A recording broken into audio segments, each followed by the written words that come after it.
ఏపీలో కూటమి ప్రభుత్వం అప్పు కోసం తలను తాకట్టు పెట్టే పరిస్థితికి వెళ్ళిపోయింది. జగన్మోహన్ రెడ్డి హయాంలో విపరీతంగా అప్పులు చేసేశారంటూ మాట్లాడారు.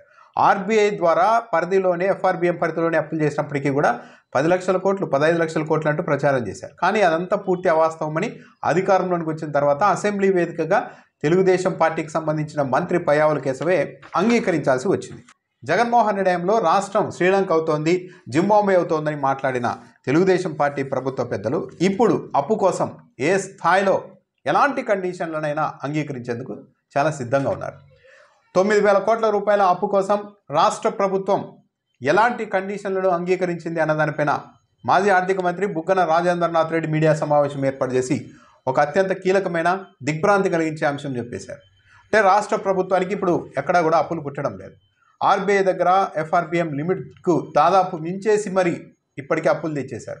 బ్యాంకుల దగ్గర కూడా అప్పులు పుట్టడం లేదు. దీంతో ఇప్పుడు రాష్ట్ర ప్రభుత్వం కొత్త మార్గాలు ఎంచుకుంది. అందులో భాగంగానే ఏపీ ఎండిసి ఆంధ్రప్రదేశ్ ఖనిజాభివృద్ధి సంస్థను అడ్డుపెట్టి 9,000 కోట్ల రూపాయల అప్పు తెచ్చేందుకు ప్లాన్ చేసింది.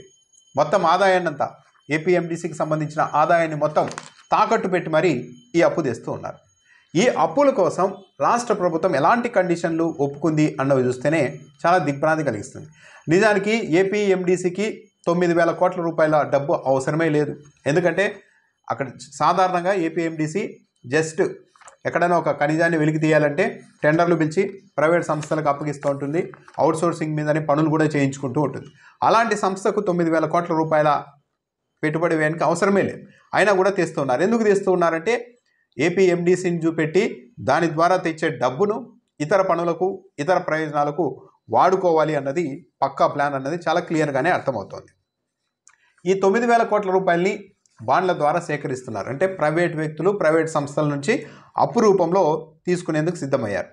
ఈ బాండ్లకు రేటింగ్ను ఇండియా అంటే ముంబైలోని ఇండియా రేటింగ్ అండ్ రీసెర్చ్ సంస్థ ద్వారా రేటింగ్ ఇప్పించారు, ఒక రిపోర్ట్ ఇప్పించారు. ఆ రిపోర్ట్లో రాష్ట్ర ప్రభుత్వం ఎలాంటి కండిషన్లకు అంగీకరిస్తోంది అన్నది చూస్తే మొత్తం ఏపీ ఎండిసి అంటే ఏపీ ఖనిజాభివృద్ధి సంస్థకు సంబంధించిన ఆదాయాలపై ఎవరైతే అప్పులు ఇస్తూ ఉన్నారో మొత్తం ఈ ఆదాయాలపైన వాళ్ళకే అజమాయిషి ఉండేలాగా ఒక కండిషన్స్కి ఒప్పేసుకున్నారు. ఏపీ ఎండిసికి సంబంధించిన ఆదాయాన్ని మొత్తం వసూలు చేసేందుకు రెవెన్యూ కలెక్షన్ అకౌంట్ ఉంటుంది కదా, దాన్ని ఏర్పాటు చేసి దాని మీద కూడా మొత్తం కంట్రోల్ మొత్తం ఎవరైతే అప్పులు ఇస్తున్నారో ఈ ప్రైవేట్ వ్యక్తుల సంస్థలు వాళ్ళకే అప్పగించబోతున్నారు. అంటే ఆదాయాన్ని డైరెక్ట్గా తాకట్టు పెట్టేసేయడం.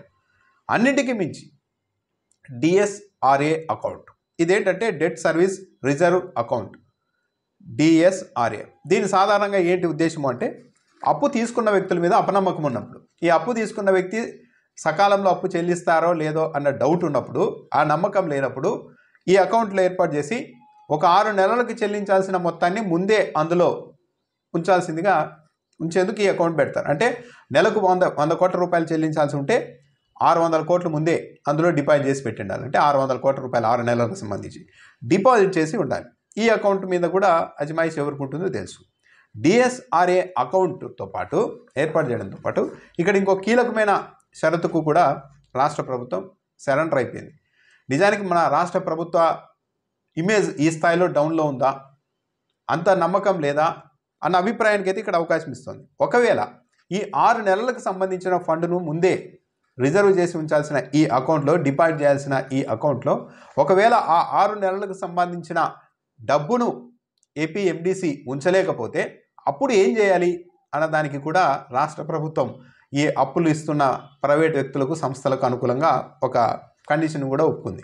అదేంటి అంటే ఒకవేళ ఈ డిఎస్ఆర్ఏ అకౌంట్లో 6 నెలలకు సంబంధించిన అమౌంట్ని డిపాజిట్ చేయడంలో విఫలమైతే వెంటనే ఆర్బీఐ దగ్గర రాష్ట్రానికి సంబంధించిన కన్సాలిడేట్ ఫండ్ అకౌంట్ ఉంటుంది.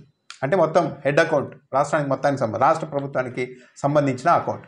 ఒకవేళ ఈ డిఎస్ఆర్ఏ అకౌంట్లో ఆ 6 నెలలకు సంబంధించిన అమౌంట్ను డిపాజిట్ చేయడంలో విఫలమైన, అందులో తక్కువ ఉన్నా సరే వెంటనే ఆర్బీఐ దగ్గర ఉన్న రాష్ట్ర ప్రభుత్వ అకౌంట్ నుంచి ఆ డబ్బును అటువైపు మళ్లించేందుకు రాష్ట్ర ప్రభుత్వం అంగీకరించింది. అంటే రాష్ట్ర ప్రభుత్వాన్ని కూడా సంప్రదించాల్సిన అవసరం లేదు.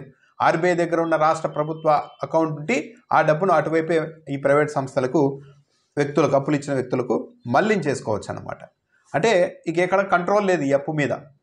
ఇక్కడ వచ్చే ఇబ్బంది ఏంటంటే దీనివల్ల ఈ డైరెక్ట్ డెబిట్ మెకానిజం వల్ల ఇప్పుడు రాష్ట్ర ప్రభుత్వం తన అకౌంట్లో 1వ తేదీ ఉద్యోగులకి జీతాలు ఇవ్వడానికో మరో పని కోసమో డబ్బులు పెట్టుకొని ఉంటే ఈ డిఎస్ఆర్ఏ అకౌంట్లోకి ఆ 6 నెలలకు సంబంధించిన డిపాజిట్ని చేయలేని పక్షంలో వెంటనే ఆటోమేటిక్గా ఆర్బీఐ రాష్ట్ర ప్రభుత్వానికి చెప్పకుండానే కోత పెట్టేసి అటువైపు మళ్ళిస్తారు. అప్పుడు ఏమవుద్ది, 1వ తేదీ జీతాలు ఇవ్వడానికి ఇబ్బంది రావచ్చు. ఇలాంటి ఇబ్బందులు చాలా ఉంటాయి. అసలు ఇలాంటి కండిషన్లకు ఒప్పుకొని మరీ అప్పు తెచ్చుకోవాల్సిన దుస్థితికి రాష్ట్ర ప్రభుత్వం ఎందుకు వచ్చింది? బుగ్గన రాజేంద్రనాథ్ రెడ్డి మరో అంశాన్ని కూడా చాలా జాగ్రత్తగానే చెప్పేశారు. ఈ 9,000 కోట్ల రూపాయలు ఏపీఎండీసీ నుంచి తెచ్చి ఏం చేయాలన్న దానిపైన బడ్జెట్లోనే వీళ్ళు ఒక ప్లాన్ చేసుకున్నారని కూడా ఆయన వివరిస్తూ ఉన్నారు. మిస్లీనియస్ ఖర్చుల కింద ఏకంగా 7,000 కోట్ల రూపాయల పైగా చూపించారు. సాధారణంగా ప్రతి ఏటా 200 కోట్లు 150 కోట్లు అంటే చిన్న చిన్న ఖర్చులు, ఏదైనా హఠాత్తుగా చిన్న చిన్న ఖర్చులు చేయాలి ఉండే దానికోసం ఇక ఈ మిస్లీనియస్ కింద చూపెడుతూ ఉంటారు. కానీ ఇప్పుడు 200 కోట్లు 150 కోట్లు చూపెడతారు. ఈసారి మాత్రం చంద్రబాబు నాయుడు ప్రభుత్వం వచ్చిన తర్వాత ఏకంగా 7,900 కోట్ల రూపాయలని మిస్లీనియస్ కింద చూపెట్టారు. అంటే ఈ ఏపీఎండీసీ ద్వారా చేస్తున్న ఈ 9,000 కోట్లను దాంట్లోకి వేసేసి అక్కడ నుంచి ఇంకా అలా రోజువారీ ఖర్చులకంతా ఈ రాష్ట్ర ప్రభుత్వం వాడేందుకు ప్రణాళిక ముందే సిద్ధం చేసుకుంది అని కూడా బుగ్గన రాజేంద్రనాథ్ రెడ్డి చాలా వివరించారు. సాధారణంగా ఇలా ఆర్బీఐకి లింక్ చేయడం ద్వారా ఈ అప్పు కూడా రాష్ట్ర ప్రభుత్వ అప్పుల కిందకే వచ్చేస్తుంది అని కూడా వివరిస్తున్నారు. అంటే రాష్ట్ర అప్పుల పరిధి కిందకే ఎఫ్ఆర్బిఎం కిందకే వస్తుంది. డైరెక్ట్ ఆర్బీఐ దగ్గర ఈ అప్పు తీసుకుంటే వడ్డీ 7% మాత్రమే ఉంటుంది. కానీ ఈ విధంగా ప్రైవేట్ వ్యక్తుల దగ్గర సంస్థల దగ్గర వడ్డీ తీసుకోవడం వల్ల 10% వడ్డీ పడుతుంది.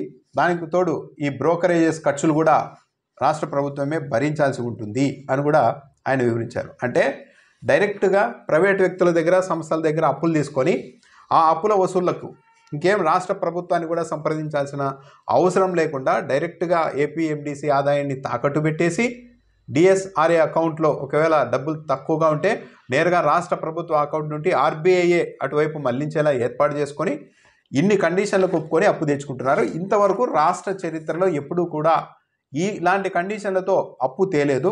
చంద్రబాబు నాయుడు ప్రభుత్వం తొలిసారిగా తెచ్చింది. సంపద సృష్టిస్తున్నాం, ఆర్థిక వ్యవస్థ పరుగులు తీస్తోంది అని చంద్రబాబు నాయుడు చెప్తూ ఇలా పూర్తిగా అన్ని కండిషన్లకు అంగీకరించి అప్పులు తెచ్చుకోవాల్సిన పరిస్థితి ఎందుకు వచ్చింది? మొత్తం ఎఫ్ఆర్బిఎం లిమిట్కి దాటి అప్పులు చేసేశారు. బ్యాంకులు అప్పులు ఇచ్చేందుకు సిద్ధంగా లేవు. అందుకే ఇలా ఆదాయాల్ని తాకట్టు పెట్టి ఈ విధంగా అప్పులు చేస్తున్నారని కూడా ఆయన వివరిస్తున్నారు. అయితే ఇలా అప్పు తీసుకురావడం అన్నది రాజ్యాంగంలోని పలు సెక్షన్లను ఉల్లంఘించడమే అని కూడా ఆయన వివరించారు. కాబట్టి అధికారులు చాలా జాగ్రత్తగా ఉండాలి. చంద్రబాబు నాయుడు చెప్తున్నారు కదా అని అన్నీ చేస్తే ఇబ్బందులు వస్తాయి. గతంలో మేము సాధారణంగానే అప్పులు చేస్తేనే చంద్రబాబు నాయుడు ఈ టీడీపీ నాయకులంతా ఇదే చైనాలో అయితే ఈ పాటికి వైసీపీ నేతల్ని ఉరిదీసేవాళ్ళని మాట్లాడారు.